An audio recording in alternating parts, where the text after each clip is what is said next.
Hello guys, so I was asked by Bisky from the club of Ixtalia, what exactly are we looking for in PVE? So again, I've made a bigger guide video on what we're looking for to build a team, but this is just to say the main concept you're going to be looking for.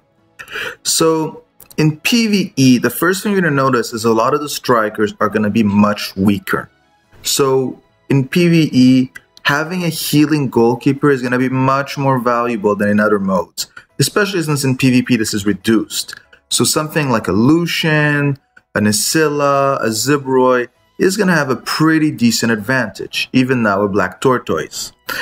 How this is going to translate in the backline, you can actually put less totems and have more something to penetrate its way out.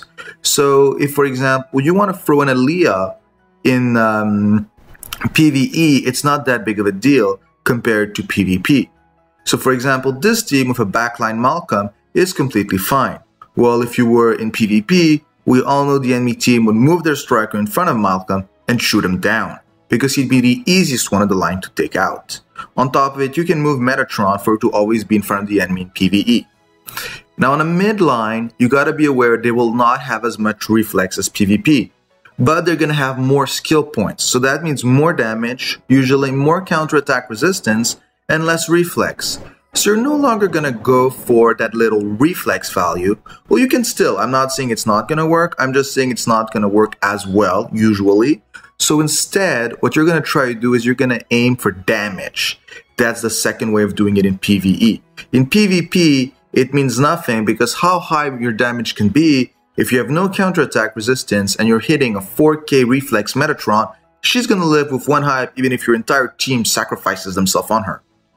Now, basically the mid line is where I would put the support player or the front line. I would never put him in back line in PvE unless you're doing a Coliseum of Despair at a really high level and you need that back to survive. But even then, I usually don't think we need a fourth player.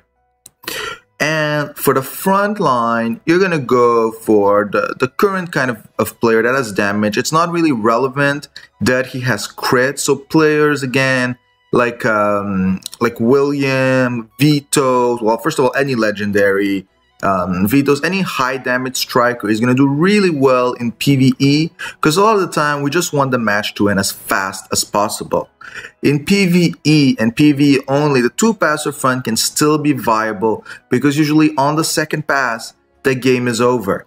If you're in PvP, that is not the case, so don't try to do this.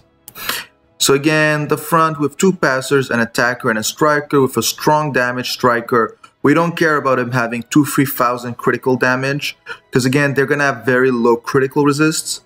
Midline, you can look at reflex, or for once, you can actually try using damage.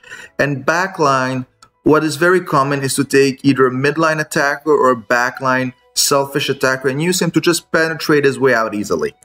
And goalkeeper-wise, anything that can heal is great, because they're not going to do a lot of damage, but they're going to keep shooting over and over and over. I hope this helps you understand exactly what are the main lines you're trying to do when you're building a PvP team, and I hope that this will help Bisky. Have a good day.